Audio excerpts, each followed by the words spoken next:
Yeah, I think the league is deeper now than I can ever remember. I have an MVP vote.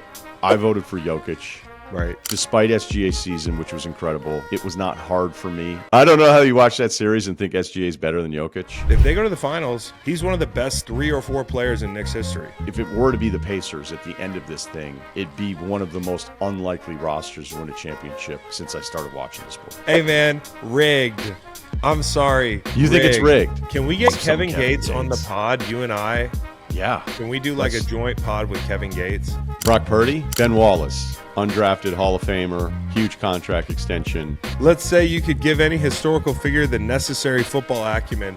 Who are you hiring to coach your football team? Well, I'm not picking Napoleon because I just don't know that he has the record for it. And the Russia loss is like, what happened there? Welcome to the Greenlight Podcast presented by BetMGM. If you haven't signed up for BetMGM yet, use bonus code GREENLIGHT and you will get up to a $1,500 first bet offer on your first wager with BetMGM. Here's how it works. Download the BetMGM app and sign up using bonus code GREENLIGHT. Deposit at least $10 and place your first wager on any game. If that bet loses, you will receive up to $1,500 in bonus bets. Just make sure you use bonus code GREENLIGHT when you sign up.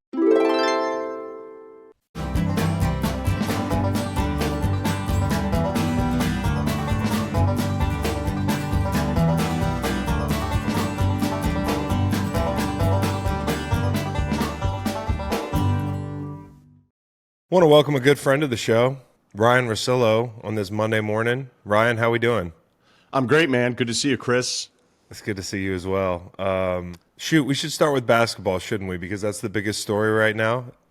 Even though the NFL tries hard to occupy the entire sports calendar. We'll talk about that in a second. But I think objectively, the playoffs are going great for basketball. Would you agree? Yeah, it's the West. When you looked at the seeding of everything, even though Houston was a 2 seed, and then they're going up against this second half version of Golden State, like to me, that's not some huge upset, even though the seeding of it. And then when you think about Denver and OKC being a second round game, I think the West was absolutely stacked. On the Eastern side, to have the Cavs out after this, historic regular season.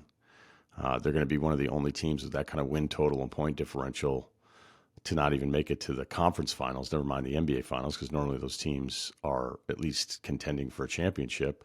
And then you have Boston, who, even without the injury to Tatum, I think they go down 3-1 in that game. They were down, 9 points after the steal, 3 minutes to go. So, maybe you say, hey, with Tatum, they're able to come back. I don't know. I mean, something was wrong with that Celtics team offensively throughout all of these years, and yet they were still able to win a championship last year, despite the concerns you would have if you watched them execute offensively in some tight games the last couple of years. So I like that, a sport that normally, and I think this is kind of be at least the lesson for this year, depending on what happens. But again, I'm not sure. OKC is clearly the favorite with these 4 teams remaining, but a sport that doesn't feel like it has much parity. If you don't have a top 5 player, if you don't have 2 of the top 15 players, that's how the sport is usually dictated. Okay, cool. We have a nice team. We like what we've done. Good draft picks, good coaching. We run good stuff. And it's like, yeah, but if you don't have one of those guys, you don't really have a chance. And so, look, OKC clearly has one in SGA who may end up being the MVP. Ant is on that path. Brunson is clearly like, look, I think I voted him either 5th in MVP last year or all NBA first team. I forget, like one year I kind of put him on second team but voted him higher for MVP because I thought he was so important. But then you have a Pacers team where, even the biggest Halliburton fan, like I voted him 3rd team all NBA. Some people left him off and he's their best player. And that's not supposed to happen. And I think the Knicks and Pacers is a really even series. So it may be a sampling of parity that is a year we'll go, remember that year in 2025? Or it could be with some of the new financial restrictions with the way that they've, kind of hard capped this sport. It could be the new norm. I'm not ready for that. But it's definitely something that I think probably gives other fan bases hope to look at what's happening in the East. Let's stay here for a second because I kind of wonder if there's a delta between the way the NBA thinks about what they would ideally have their Final Four look like for all the reasons you just mentioned, like star players, like the superstars, that sort of thing. And maybe SGA is the next superstar and Ant can be the next face of the NBA. But I feel like fans want this more than the NBA might. I feel like fans like this is refreshing. For me at least, looking from the outside in, either it's going to be a first title for three of these franchises or one franchise, my Knicks. It's been 50 years. So I think from a fan base standpoint, and I'm a casual, but I like to see a little parity. Is it panic time in the NBA as this last crop of stars kind of leaves the game over the next 5 years? Can these guys carry the league going forward? Yeah, I think the league is deeper now than I can ever remember when I think of, some of these players and how skilled they are, the guys that aren't even starting for teams. There were some pretty lean years in the early 2000s where you're like, man, how many stars do you have? And then speaking to the cycling out of some of these players, because, this LeBron thing, despite his production going beyond anything we could ever thought was imaginable, it's got to be over at some point. Steph, who I love and was terrific again this season, unfortunately hurt in the playoffs. But, I don't know how many more playoff prime Steph Curry runs we're going to get. You can throw in Durant. I don't know that AD would be at that level, but like I can give you a list of a bunch of players. It's like, okay, they're going to have to replace all these guys. And then you could get real negative about it, being like, how are you going to replace LeBron? How are you going to, well, you're not going to replace those guys. You're not going to replace somebody like Curry, whose impact and what he did to this game. It was so crazy. I was thinking about it the other day with Curry.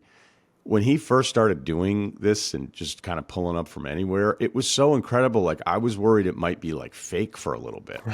It was like, is this just this weird stretch of a few months where he's going to make these shots? And it's like, no, he's actually going to do it his whole career, man.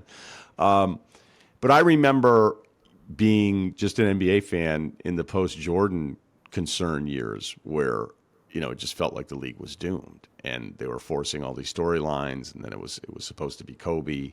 And then it kind of was Kobe for a little bit. I mean, nobody's MJ, but the league will find a way. It'll find a way. But if there's a matchup, like I don't think they want OKC and the Pacers in the NBA finals every single year based on market size. I mean, right. So you just said it probably. Like my next question was going to be, what do you think the NBA wants? They probably want Ant-Man in New York. Totally. Yeah. I mean, market size alone, New York's the biggest market. Minnesota is, I think, 13th maybe. It's medium. Yeah, but that's better than the market that like the Love's Truck Stop is the sponsor. That Love's Trucks, that sponsorship badge is huge. Oh, it's huge. It's huge. Do you have a hat from there? No, but I would love to have a Love's Truck Stop hat. I'm sure that's coming in the mail soon. I see a light bulb going off in your head. You're going to get me one. And then on the other side of things, like the Pacers, like coming out of that Cavaliers series, I heard I forget who said this. Channing Frye said this, and he was talking about the Cavs not being a playoff basketball team because they're not physical enough. Do you think that's what got exposed this year in the construction of that team? Is there's a lack of physicality, or did they just run into a buzzsaw in Indy? Well, Bill and I spend a lot of time after the teams are eliminated, like, what do you do now? And I usually default to teams going, hey, we're pretty good. We're going to run it back. I mean, they won 60-plus games. They have 4 really good players, and then they added DeAndre Hunter in the trade. That was, I think one of their problems was on the perimeter. Would they have enough defenders to match up against Boston? Like everything felt about, like how are they going to match up against Boston? But right. I'd say over the years, the bigger concern I had with them is can you play 2 centers? Even though Mobley, like we can call him a power forward, but we've been really over the years conditioned to believe like you can really only play one of those guys. And in a playoff series, do you have 2 dudes that don't space the floor at all in Mobley and Allen? But I think it was a real thing in some of their other playoff failures. This year, Atkinson clearly staggered those guys and wanted to break them up. It was clear, like I'll keep Garland, I think with Allen, and then Mitchell with Mobley. And then when they had that big comeback against the Celtics in the regular season where they were down 25, like before even people took their seats, they closed with Mobley, and then Hunter came in and Allen was on the bench. And that's how they closed like the last 5 minutes of a really close game. So when I'm watching that stuff in the regular season, I was thinking, okay, well, maybe this is going to be their plan if they're stuck. But the reason I say they probably run it back, I don't know. I mean, Channing would know better than I did because he played And I don't know that I looked at it being like a physical thing. You lose Mobley for a game. You blow the huge lead in 2. Garland was clearly compromised with that toe, and then he misses time. So I can completely see Kobe Altman, their GM, and Atkinson saying, okay, the Pacers thing sucks, but let's not get weird because there's some real excuses health-wise that we can point to. Now, maybe they are tremendously flawed and they're going to be this great regular season team. I thought they took real steps of figuring out a way to be tougher to defend with the way Mobley improved and the way they kind of staggered those guys. And look, a lot of teams are playing traditional centers and power forwards now, so you actually would want this. Something that seemed a negative seems like a positive to even have that kind of option on the floor. And look, the Pacers, sometimes I think it's overrated when it's like, hey, this team gets some playoff seasoning. And it's like, yeah, they got killed. And then we never even heard from them again. Right. And if you look at the Pacers' run through the playoffs last year, it was littered with teams that were hurt. Then they get to the Eastern Conference Finals. They're competitive with Boston, but they're also swept.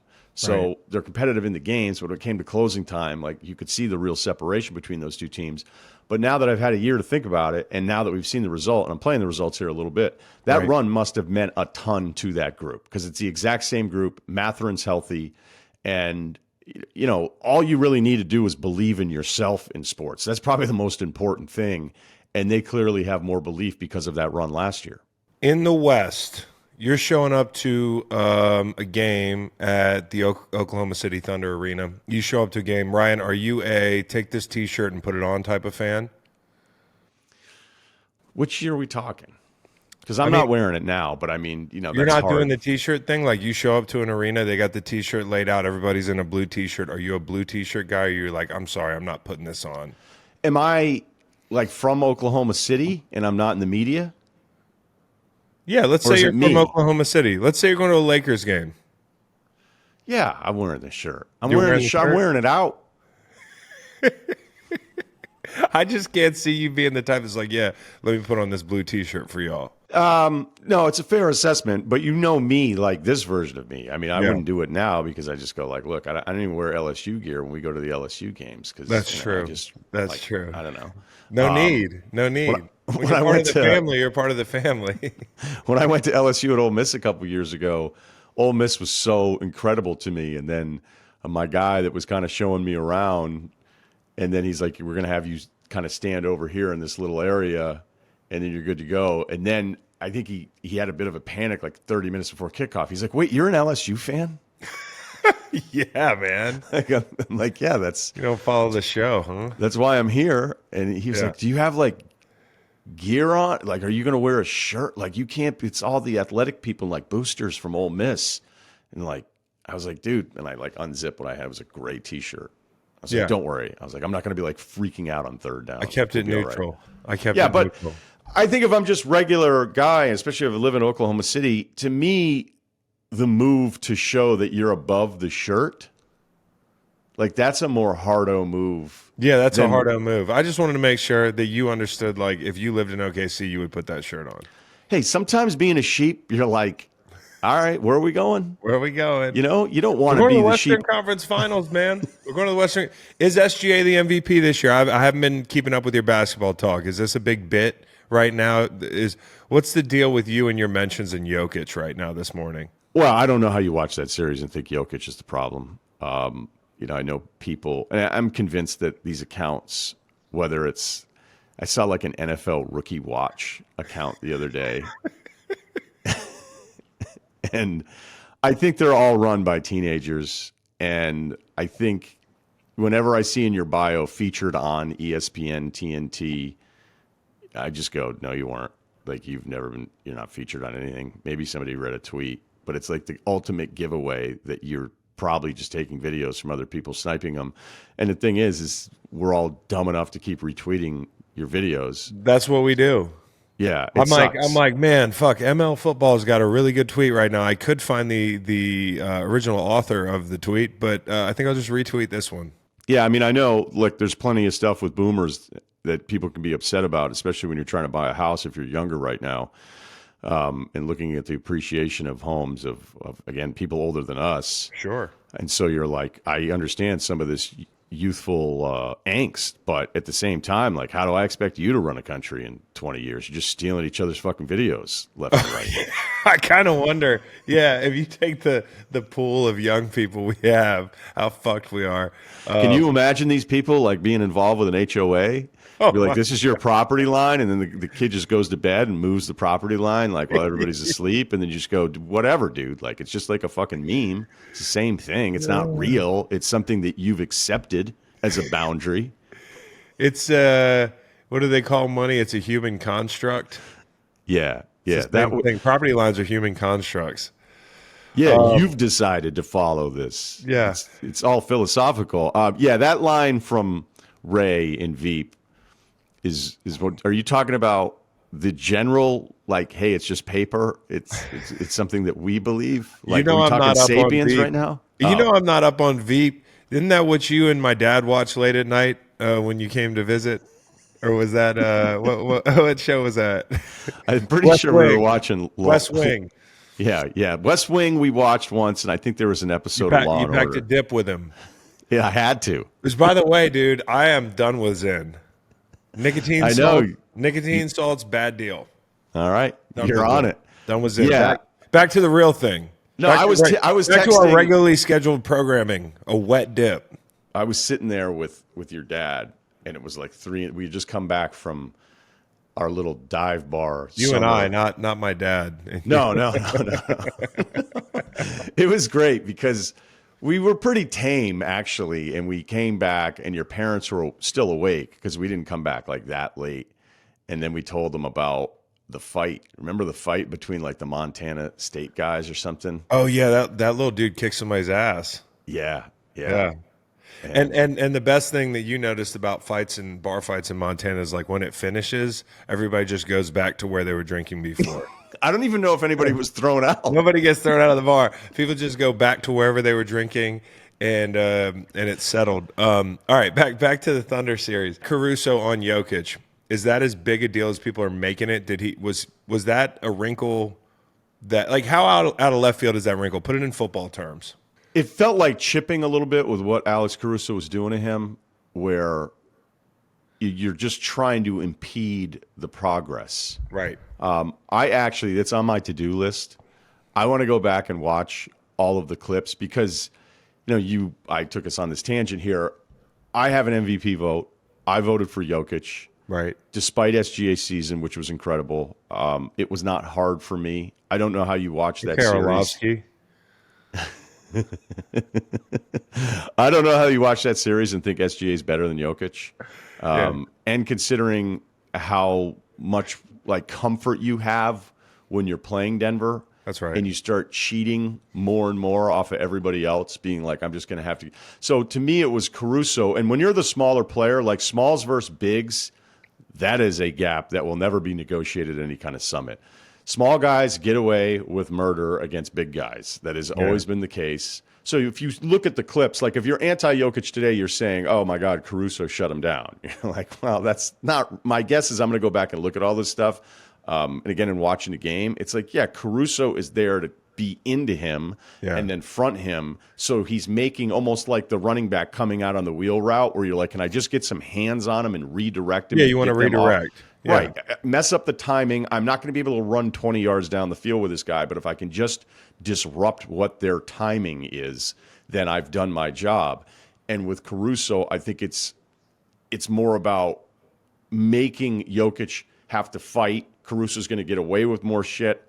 And then on the catch, you've taken more time off the shot clock. The help is coming. You've done like the first part of the 3 jobs that you need to do between Jokic before the catch, on the catch, and then on his decision. So, look, Jokic was not the issue here for Denver. That tracks. Roster. That tracks. Yeah. I mean, what you're saying makes a lot of sense across sports standpoint, and then the frustration that mounts throughout the game.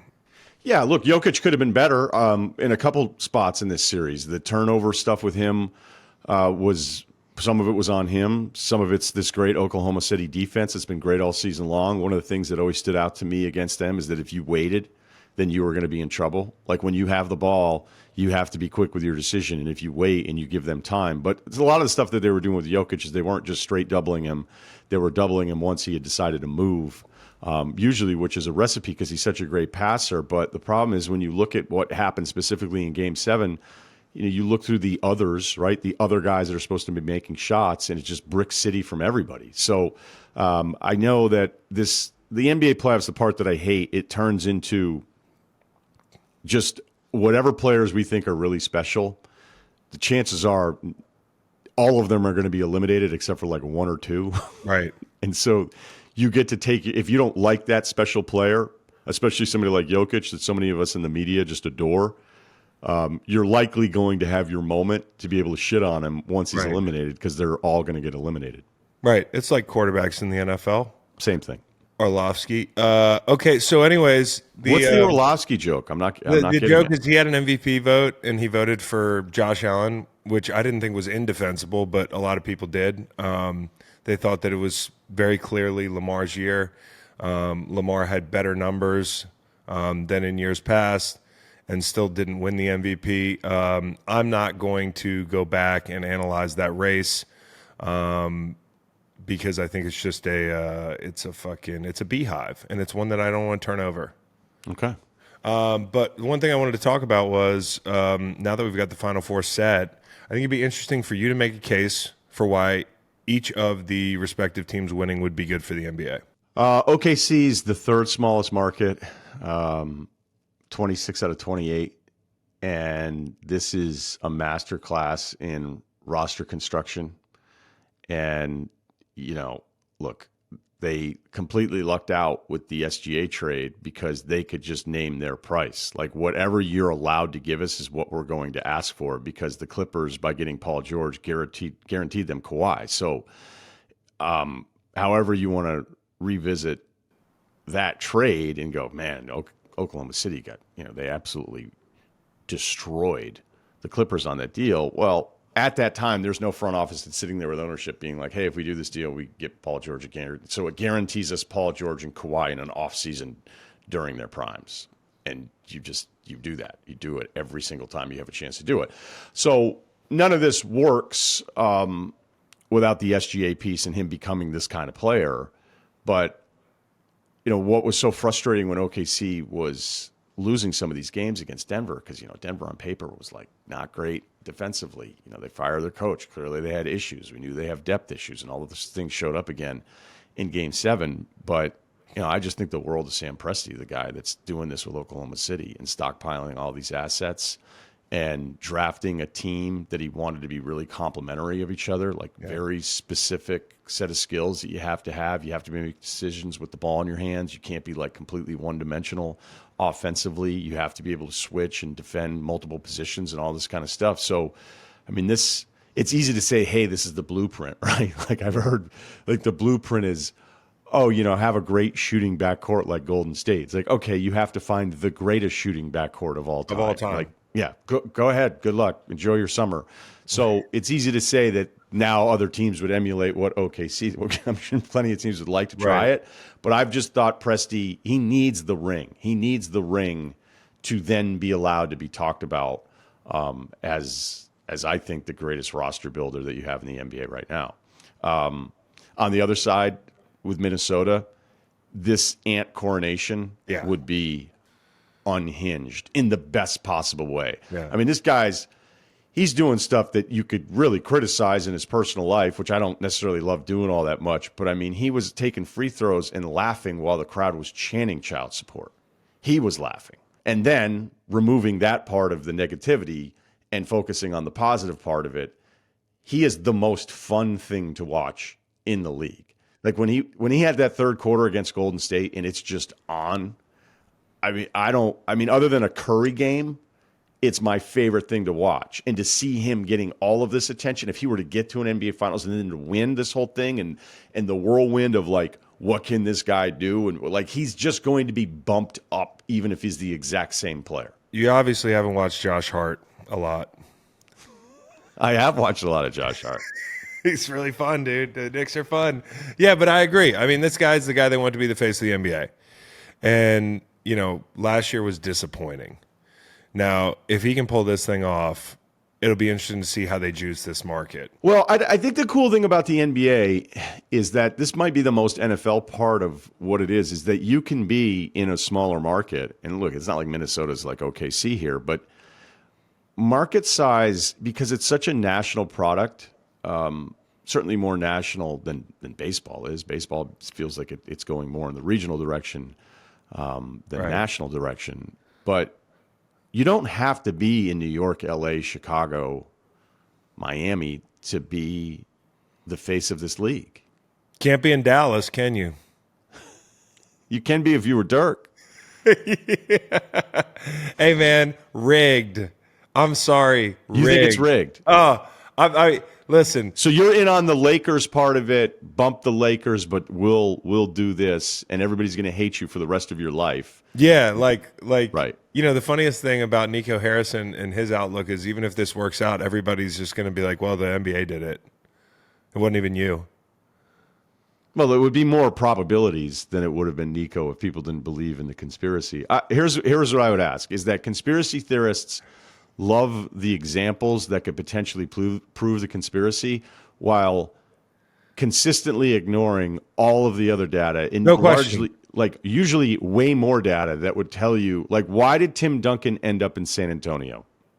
Well, yeah, that's the whole problem. And that was the year Stern was like, hey, let's give it a year. Let's keep Russillo on our side. I did this whole thing the other day on the pod about how the NBA is rigged. And you were mentioned, and it started for me, was that 2002 Game 6. It was it was Kings Lakers. That's where the seed got planted in my little head. And now, over 20 years later, I'm seeing the lottery balls bounce Dallas's way. And I'm like, listen, maybe the frozen letter thing was real. I don't know what to do with the frozen letter thing because I'm not disputing that one. I don't know anything. Obviously, I'm just like everybody else on this. I watched it 20 times the other night on YouTube. It's really hard to tell how you would be able to tell which letter to even grab for. So it looks really hard to do. I guess clearly it would benefit the league to have Patrick Ewing in New York City. Clearly. And knowing Stern and how much he would, but I don't feel comfortable accusing it. I'm just saying there's a certain timeline of maybe you have me then, but then it's if they were able to do it then. But here's what I would ask on all of this conspiracy stuff.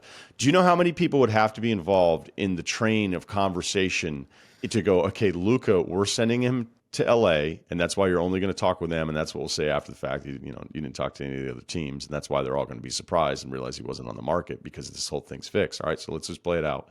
So that means the Lakers are involved. It's Lakers ownership, Lakers decision makers, Pelinka. Okay, fine. Because I guess you don't even tell Luka. That means new ownership in Dallas, and Nico's sitting there being like, are you guys serious? You're going to make me do this? All right. But yep, don't worry, because then we're also going to figure out a way to rig this lottery, which again, I know Chris Mannix was on with me, and he said it's impossible. Nothing is impossible, Adidas, right? If you really wanted to do it. So Kevin Garnett, Jason Tatum. So if this kind of stuff has been going on for decades, how come no one's ever cracked and done the 60 Minutes interview? Because it's too good. It's too good of a story to not be the guy that's like, hey, I'm going to tell you how it all went down. How come that's never happened? The burden of proof on conspiracy theorists is it's such a low bar. All you have to do is have a hunch. And then, anybody that's on the other side, and you have to be not wrong once. I didn't say right, just not wrong once. And then everybody else is held to the standard of truth. So in general, I'm with you. I just, as a casual, when I saw the lottery ball bounce their way, I was like, damn, dude, they even got him a new white guy. I mean, it was just it was just scripted. And people were like, yeah, watch what happens. And I was like you. I was like, no, that's not what's going to happen because of all the reasons you just mentioned. But it happened. It happened. Listen, again, another beehive I don't want to kick over. I think you're doing a great job on this. Don't want to kick over? I don't want to kick it over. I'm not NBA media, so it's not a big deal if I do, but I'd just rather not kick it over. How about the Knicks winning? It's self-evident why the Knicks winning a title would be good for the league. But I think the blueprint with which Tibbs built this team is a lot of fun, and it's differentiating. It really is. I mean, you talk about a blueprint, like, hey, good luck repeating the Golden State blueprint. You just laid that out. Like, go find the best shooting backcourt of all time. The Knicks thing feels like a blueprint that's a little bit more elective, where you could be like, hey, listen, it's going to be tough to get guys to buy in like this, but I can get a bunch of guys who will play defense and fly around and hustle. I mean, like Jalen Brunson, I don't think anybody expected him to be like this in the second act of his career. Certainly I didn't. And it's always confounding to me in a sport like the NBA. It makes more sense in the NFL why a guy might not shine in one spot, like a Trey Hendrickson. Like he's not a high draft pick in New Orleans. He ends up in Cincinnati, and he goes bananas because he's the feature edge rusher, and he develops. But in the NBA, I don't see it a lot where a guy's like a role player in Dallas and then all of a sudden becomes like one of the best players in Knicks history. If they go to the finals, he's one of the best 3 or 4 players in Knicks history. Yeah, I think he's knocking on the door of that. Or maybe most impactful for sure. I mean, I'm not saying best necessarily, but yeah, I mean, fuck it. I'll say it. Yeah, one of the loosely used adjective best Knicks of all time. Yeah, I don't need to sit here and be like, hey, no way, you have him. You need to have him 8th. Right. He's not 6th. Right. I like Sprewell.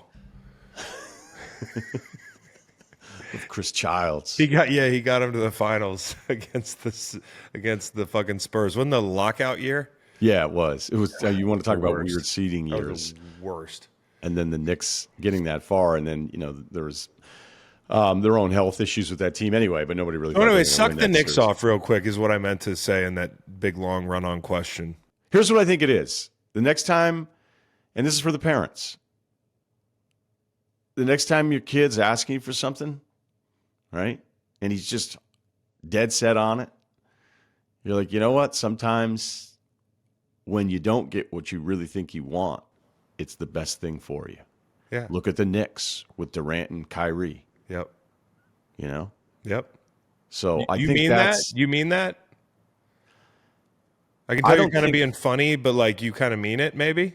I just think there's tons of examples. I can even point to all the stuff in my life, career-wise, where I thought I wanted something so bad. And then when it didn't happen, I realized like 2 years later, thank God, that thing that I wanted so bad and was so disappointed that it didn't break for me, that had that happened, then all of these different things. Anybody that's out there going through a tough breakup, same thing.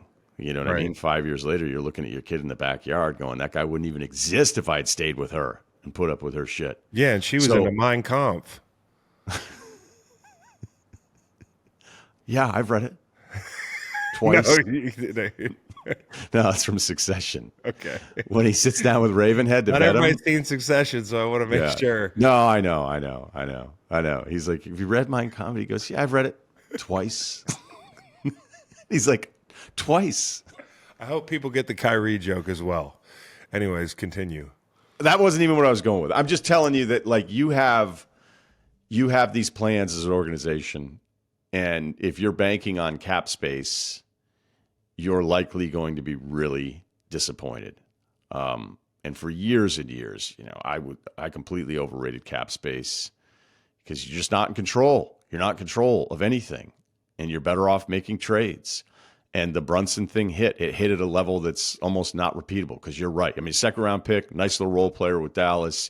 I thought even at the time, it's like they're going to drop $100 million on this guy. And he's, there's times where he looks like, I don't know if he's one of the 5 best players in the NBA, but he's had a season where it felt like he was the 5th best player in the league. Right. And he looks incredibly comfortable in the biggest moments, which is worth more than any statistical height that you're going to reach. And he's kind of unguardable in some of the stuff. And I mean, it's just, look, teams for years would go, hey, I like this guy, but small point guards in the playoffs, like you're going to run into some trouble. They're going to blitz the shit out of him. They're going to wear him down. They're going to make him bring the ball up and check him full court. And like, it's just going to wear some of those guys down. And he's going to be targeted on defense. All of these things that I thought would probably happen to him, especially in that Celtics series, it wasn't an issue. And here we are. And so the Bridges trade, maybe it's an overpay, but I love him.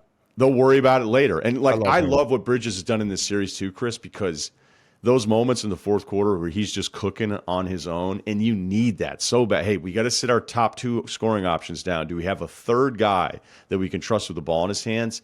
And he is answering that bell, and he's going to keep doing it, I think, against the Pacers, because I think it's easy to forget how skilled he is offensively because he gets stuck in the corner when the 5 guys are all playing together. No question. He makes all the hustle plays. I mean, he's there in the biggest moments of the game defensively. And I already mentioned Josh Hart, who I'm a huge fan of, just the pace he plays with.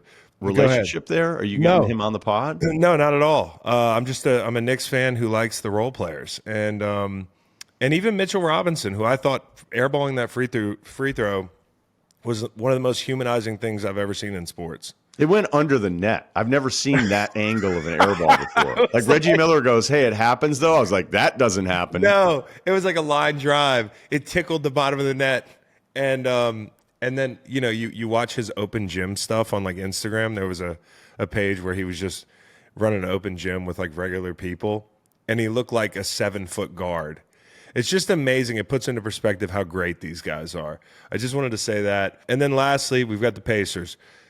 This shouldn't be a long answer. Why is the Pacers winning the NBA Finals good for basketball?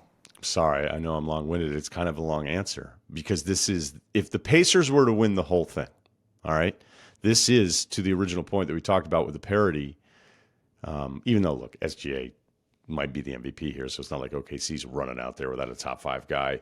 Halliburton for this season as, at best, a top 15 guy. He's not a top 10 guy.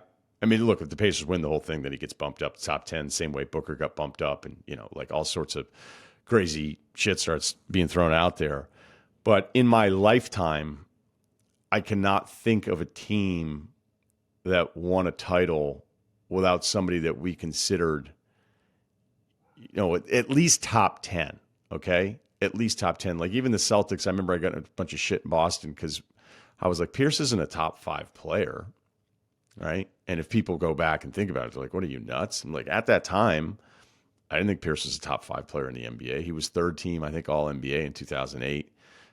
Nobody was talking about him that way, despite how, I think he's actually kind of underrated a little bit career-wise. Garnett was 1st team all NBA in 2008, but I think some people still probably would prefer Duncan than Garnett. And Garnett may have made 1st team because the record was better. So, if you go through it like Dirk against that Miami team, but it was still Dirk, right? All the Miami teams, all the Golden State teams, Kawhi's incredible run.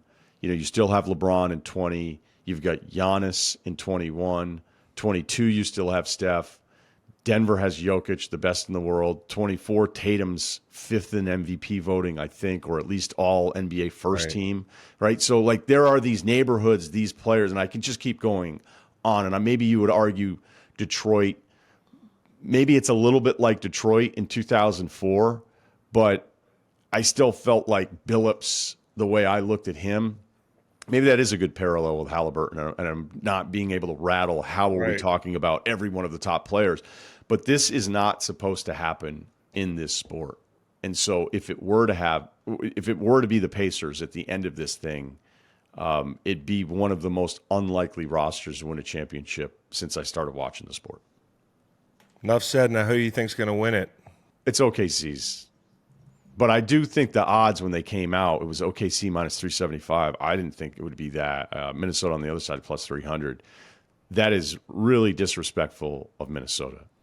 I thought, and maybe I should check it again today, not that I'm smarter than the people that do this for a living, but sometimes it's still 375. So yeah, I'm surprised by that. You said who's 375?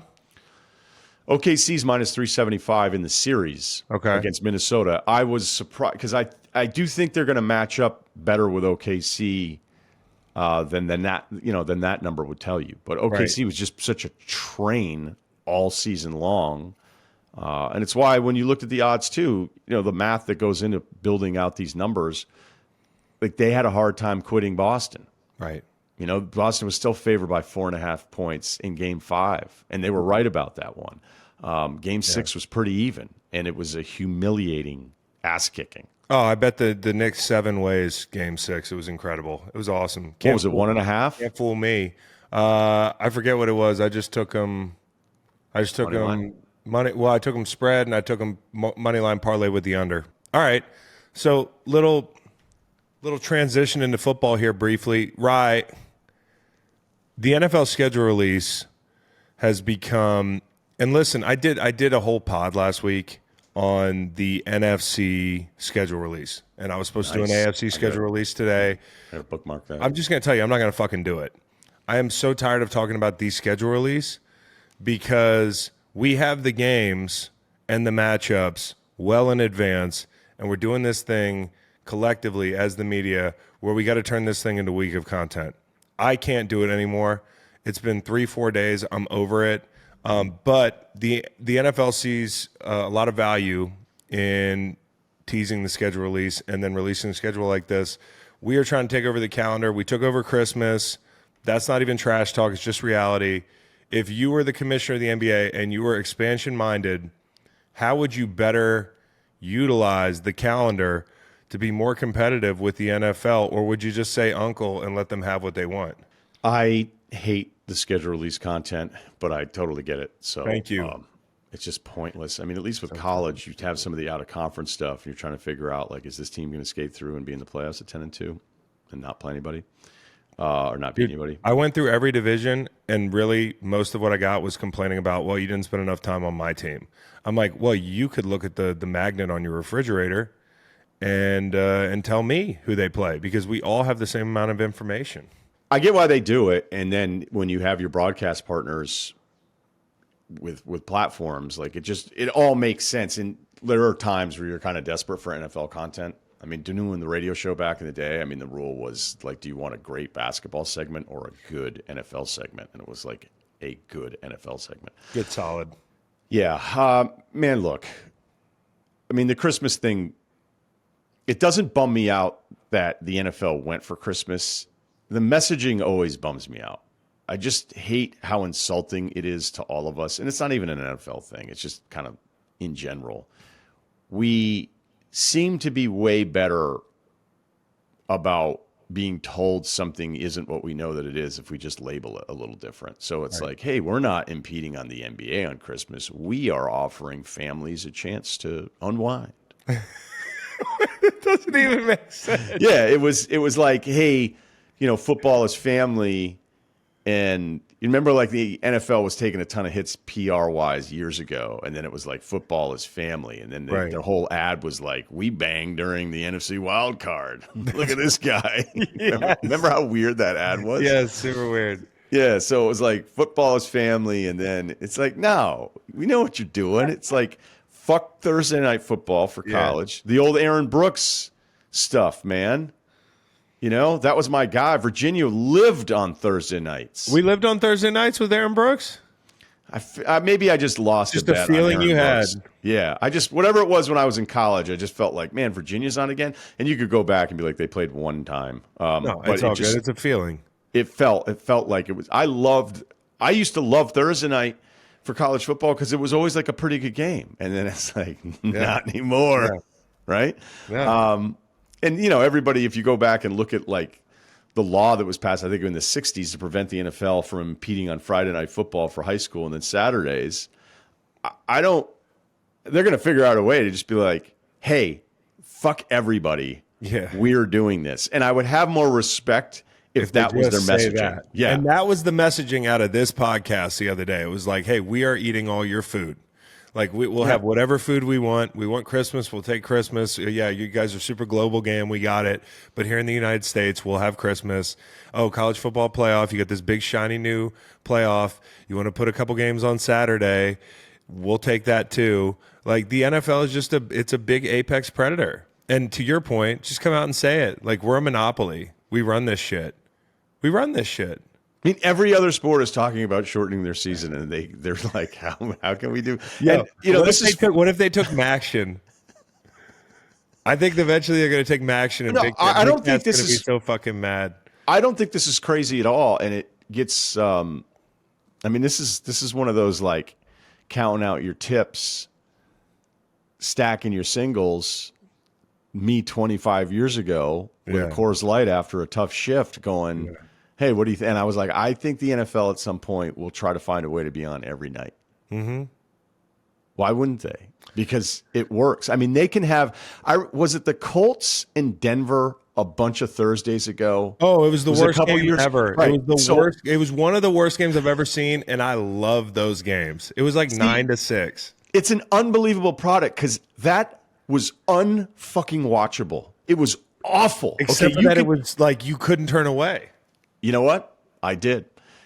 I was in a hotel room in Vermont, and I didn't have like any lounging area because, you know, when your boy travels, it doesn't matter what kind of real estate I'm involved in. When your boy I'm not staying at the St. Regis. Like, it's just, I can't justify that $8,000 hotel bill. Just kick it someplace for a weekend. Right. So I was staying at a decent hotel, and there was no lounging area. So, you know, it's always going to be a problem when you're watching a game in bed. Right. So the laptop is out because I can't get it on the TV feed.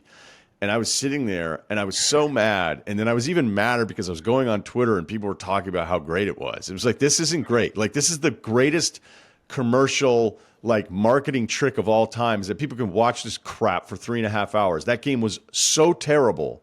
And people were like, man, this is fascinating. No, it isn't. I love rock fights, and I do love everything you're saying is baked into the statement that I love it because it's like you're overcoming all this bad football. The product is so bulletproof. I mean, it's terrible. It's unbelievable. Right. It's terrible. But I turned it off. After 2 hours of going through all this stuff, I went, you know what I can do? I can close my I choose to stop watching this. And I put on like a movie. And I was like, this is living. I'm like, I just made a choice. That's what I did yesterday with OKC and fucking Denver in the second half. So here it is, AI overview on Google. The Denver Broncos and Indianapolis Colts had a game on Thursday Night Football on October 6, 2022, resulting in a 12-9 Colts victory. The game was described as a snooze fest and was criticized for its lackluster performance. Yet I remember it. I remember it well. I'll never forget it because I'll never forget going, hey, you can stop being mad and just close your laptop. And then I think for whatever I had to do, I probably woke up the next day and just went through the plays and went, okay, now I have it in case. But I must not have been taping for me to even suggest because, like, if you're taping the next day, then you're like for us. But I don't think I was taping, or I forget. That's like my Wizards Raptors. Like when I am like, I better not call Ryan right now. It's 11 o'clock. His Wizards Raptors is probably on. He's in his basement. Like, I'm doing that too. That's my fetish, is like Thursday Night Football. And no matter how bad the game is, I'll find a way to gamble on it. That's another thing, is the reason the NFL wants so many standalone games is I am convinced, I don't know if the metrics back this up, but people are terrible gamblers in single game spots, single game windows, because they're like, oh, I got to get something on this game. And then you start acting on hunches you don't have. So I think it's a winning strategy by the NFL. But to your point, I wish they'd come out and say it, because I am. All right, let's get into the mailbag, buddy. What do you say? Okay. Yeah, let's do it. Okay. Best song with home state in lyrics.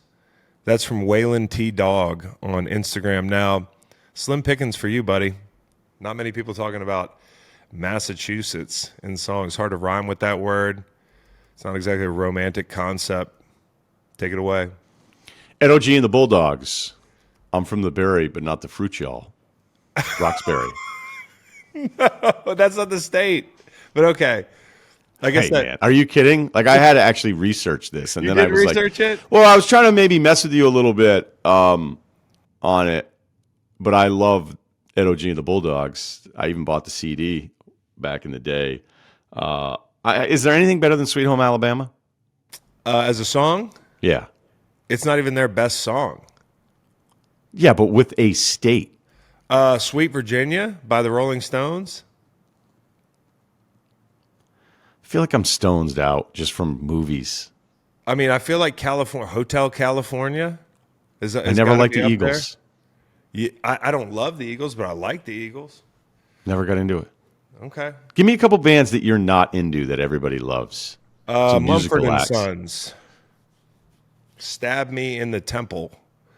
That's a low rating. With a very sharp splinter or stake of some sort. I would rather than listen to Mumford and Sons.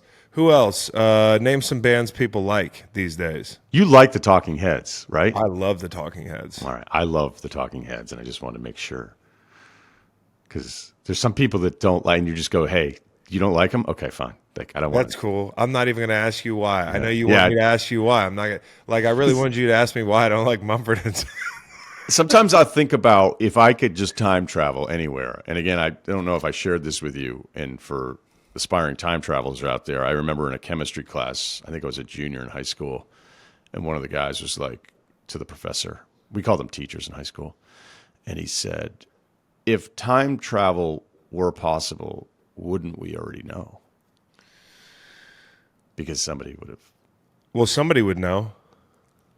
They might not say. David Stern. Okay, I'll tell you another band I hate.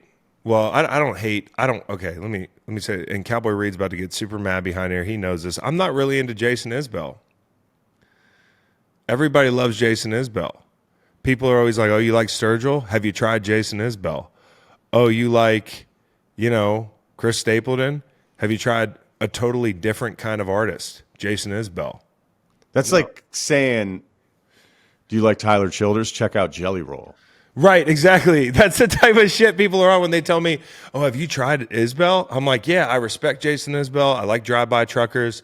I cannot. It's a little bit brooding. Is that the word?" I don't know. I'm not. You're not an Isbell guy.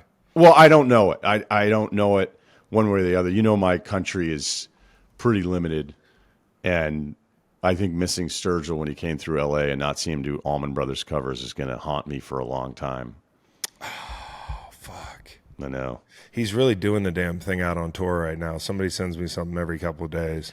Hey, our guy, Brad Sands, in the biz, he's been to like 2 Sturgill shows recently because it's what he does. And, I mean, he's a tough guy to impress because he's seen it all. He's become a great friend, and the access to stuff that I've been able to get through him, and I've missed Sturgill a few times because of my own stuff. And when he sends me some of these Sturgill clips, and he's like blown away going, dude, he just comes out there and kicks everyone's ass for like 2 to 3 hours. He's amazing. He's one of the most talented.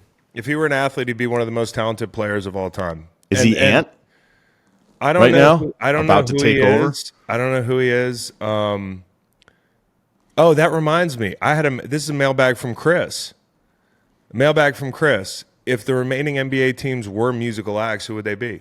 All right. This is going to be tough. Are the Pacers the Pixies? Pixies got some hits, man. Yeah. Like you Hey, no one would. Yeah, no, I don't. Surfer Rosa. Bangers. What's Doolittle. the one? I like the one, oh man, Wave of Mutilation. Yeah. We need a few more deep cuts from you. I think you'd have to. Pixies feel a bit like the Talking Heads, although they're not probably as big as the Talking Heads. No, I'm just talking about like the people that really like them. Yeah, like, for sure. All right, you get it. And I think the people that really like the Pacers, although there's still some Indiana football stuff that bothers me with the Pacers, so that's probably not entirely fair. But it's just some of the discourse out there. I hate that word, discourse. Would this Knicks team be the Rolling Stones, but the HBO special Rolling Stones? Don't say that. Don't say that. Don't say that. I don't know who the Knicks would be. I think the Knicks might be like Men at Work? Nah, maybe like CCR. Yeah, but you're right. It's CCR, but it's MSG, so it doesn't really. Yeah. It's blue collar. Is it Alabama? Commercial success? But blue collar. Yeah. It could be Alabama. That's good. If you're going to play at MSG, you got to have an undersized point guard on the team. Are the Timberwolves en vogue? I don't know who the Timberwolves are. They're led by a really uber talented musician. Let me think though. Wait. I got it wrong. What? I just don't know if you're going to be able to answer this question. It might be too hard of a question. I might have stumped the Schwab. No, I saw it too, and I didn't. How many prepare it. waves? How many What? waves break over your right shoulder before you can think of an answer? What was Beyonce's first group? Destiny's Child. Yeah, Destiny's Child. I confused it with En Vogue. No, So are the Timberwolves Destiny's Child? Beyonce, Ant? might be. Although I'm a huge Kelly Rowland fan, let's not forget about her. OKC. Yeah. OKC. Oh Yes. man, Technical Masters.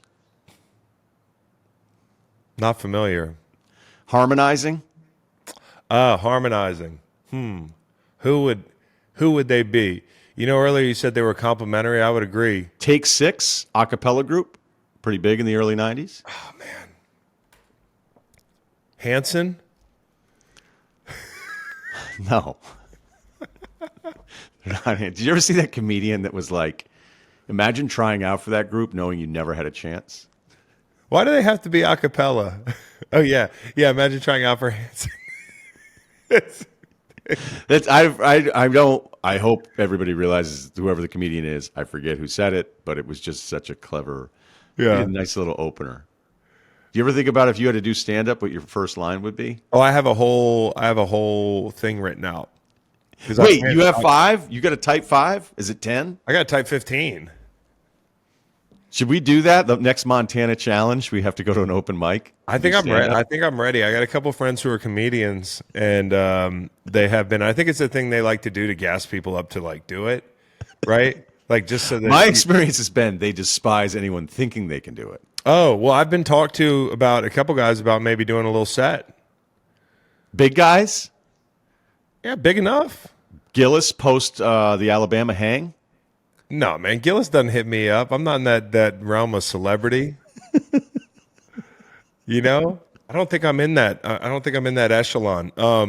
But yes, some pretty respectable comedians. They told me to be ready. I'm ready. I got 15 minutes. I love this. Okay, back to OKC. So it would be a big group, but they'd all have to get together. And is it the Traveling Wilburys? But they're too old. Although Roy Orbison was like 32, I think, when he was in. No, it's a band that everybody was in first. Like, Blind Faith? maybe. But I think Steve Winwood was in Traffic before Blind Faith. Or am I This wrong? is a tough one. We're going to have to fan source this one. Who are the OKC Thunder? Blind Faith, 1969. So yeah, I think Traffic's before that. When's the last time you listened to John Barleycorn? Haven't, but Never? I have listened to Blind Faith lately. I'm also listening to a guy named Loudon Wainwright III. Have you ever heard him? Yeah. There's a song called Home Team Crowd, which is fucking fantastic. It's about being a sports fan. It's awesome. This guy, it's also a song called Dead Skunk. How about Wu-Tang? Yeah, Wu-Tang. That could be it. They could be Wu-Tang. Like, dude, they got another guy? Yeah, and if they got to win the title, though, you know, to be Wu-Tang. You can't not win the title and be Wu-Tang. Is Isaiah Joe you God? I can't. You know? Next question. I just hope, I'm going to say this right now. I hope there's one listener who's like, did he just go from fucking Blind Faith to you God? Yeah, no, that was pretty good. That was a hard right turn. Well, that's what happens when you work at a music store. No question. No question. I knew you were the right person to ask that question. Is it the In a Silent Way sessions from Miles Davis, perhaps? I can't. All right, so What else? I think we actually did a good job on that. yeah, we didn't do bad. Okay. Ryan Except for the Russillo has a in vogue group part. of kids aged 6 to 10 for the afternoon. He has to show them a historical movie. What does he show them? Oh, Lawrence This is of from Arabia. Chris. Yeah. Why do you show him Lawrence of Arabia? Getting people from different backgrounds to agree, or at least for a good chunk of the movie. I've never seen it. You should. It's a classic. Okay, Some all right. people think Peter O'Toole overacted a bit, but I think that's based more on his theatrical background. Oh yeah, he came up in theater, huh? He came up through theater. Yeah. yeah. But boy, what a stunner. A little Daniel Day-Lewis type. Yeah. I mean, just this raging blonde hair and a couple big old blueberry eyes. All right. Let's say you could give any historical figure the necessary football acumen. Who are you hiring to coach your football team? This is from producer Nolan. Yeah, I kicked around a couple ideas with this one. I would say from an infrastructure standpoint, Napoleon is just overlooked. I would say I if thought he you had would say Napoleon. well, I'm not picking Napoleon because I just don't know that he has the record for it. And the Russia loss is like, what happened there? I mean, it's still to this day, it's kind of like the Rams losing to the Patriots. Like, how did that happen? So maybe road games, or maybe if they had to travel to London for the London early one, that might not be where Napoleon would shine. So yeah, there's a couple road, but I love that, he said, and I think he nailed it. And it's something that I try to aspire to follow. He said, love is a distraction of the warrior. And Yeah. imagine telling that guy like in the huddle, hey, Yeah. don't forget, love is a distraction of the warrior. So I think his mind is in the right place, but the Russian campaign, tough to overlook that one on the resume if you were introducing him at a press conference. How about Genghis Khan? Does he got a little Urban Meyer in him? Yeah, I mean, recruiting base, he just has to go in his backyard. Right. So Right. that's all Urban had to do with Florida. Just be Yeah. like, where we'll grab a few guys from neighboring tribes, but for the most part, like, and a pretty single-mindedness. I'm not going to worry about the rest of this stuff. We're not going to have a PR staff. Maybe they'll do a documentary on me later. Then I thought about Patton. He's only got the one loss. But I think in today's game, there'd be some questions about his leadership style. Slapping dudes probably wouldn't go over really well, but that was 1943. He also thought he was from he believed in reincarnation, essentially that he Patton was a did? warrior. Yeah, when he would show up to like battlefields, he would be like, I remember this battle because I was in it. I believe him. I believe in love to. reincarnation. But you know what no one ever does? You never hear like, oh, I remember this road. No, I you slept do. in the woods. They literally have kids like born in Ireland who can recall entire lives that they lived in the past across the Atlantic Ocean with no knowledge of said deceased person. I think there's some anecdotal evidence here. That's all I'm saying. How about Benjamin Franklin? He kind of reminds me of a Mike Leach character. That's pretty good. That's pretty good. I think Benjamin Franklin might be a dark horse to be a football coach. Sherman could run the ball. For sure. And then I would say, Grant, a lot of people thought it was a bit like, compiling and also, kind of dream teamed it up a bit. Where it's like, well, you just had overwhelming numbers all the time. But he did understand, because he had gone to school with so many of his opponents, that I think there's a little bit of history that ignores how great he was in understanding the opponent's instincts and their tendencies. I'm going to go with Nate Green, though. Nate Green, Revolutionary War, great on the road. Also was somebody that everybody has to kind of answer to somebody. Right. And he could work with Washington while also executing much of his own plan in some of the more southern battles. So I went with John Brown. 70% of the league is really going to love playing for him. I'm trying to remember from the Twain book the anecdote about him meeting him, but I don't have it. He was a live wire. All right. Let's see. Favorite Pearl Jam song. This is from Wes Ward on IG. Black. I think it might be right now Indifference or Better Man. No Ryan or Release or Oceans. I can't fucking figure it out. I can't figure it out. You like all those? I don't know the names of songs. Okay, that's big. And then last one here for you, Ryan. Go-to summer jersey. This is from Tom Pierce on Instagram. What is your summer jersey of choice? Well, I only wear it probably once a year, and that's during the six-man volleyball tournament out here, where adults are just allowed to act like they're at spring break for about 24 hours. Yeah. Fun little weekend. And I wear the Barkley Auburn jersey. Oh, that's a good one. Do you remember what I rocked down in Baton Rouge? That's my answer.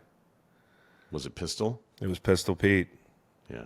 Pistol Pete. Jazz. I've got a Mullen St. John's one, and I have a Chris Mullen Team USA one. Got as many Chris Mullins as you humanly can.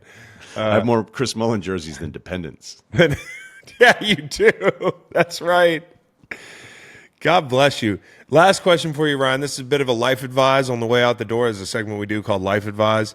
Yes. Hi, I'm 40. That's after the good, the bad, and the ugly thing went real sour with Macon. I forgot about that thing, and we don't even do that anymore. Macon's I didn't even know. on. I mean, it was just Armageddon. The Macon Hive was out to get me. Yeah, Macon Hive's out to get me. They think I'm the reason he's not on here sometimes. All right, so He's busy. He texted me busy once. guy. I'd done another real estate agent rant. He's like, "Take it easy on agents. It's not an easy job." he's doing a great job there. He does a great job when he's here with us. All right, so 40-year-old male runs a media enterprise and has a foundation, 3 kids, and owns a river rafting company. Wondering if it's doable to ditch the cell phone, and go phoneless. Is that doable? I think about this a lot. I was really tempted, dude. I was thinking about getting just a non-smartphone and then having that be my everyday carry. And then I would come home and then go to the smartphone and do all check this it. stuff. But it's just, I don't know if it's feasible when there's transactions and emails and DocuSigns and appointments. Like, it's not a direction thing. Like, we did pretty good for a while without maps. I'm pretty sure I could figure it out again. Right. I used to have an atlas, you know? I used to print out MapQuest directions. It's okay. I used to get to Baltimore that way. But do you own a business? I don't know how you could be the business owner and have people that need answers from you without being able to be contacted. Which business, though, are you talking about? The guy that sent in the email, doesn't he say he owns a business? He owns a river rafting business. Like, I imagine there's only like 3 or 4 employees. Like, you could give them your number. Like, how many times are people by the river needing to call your phone?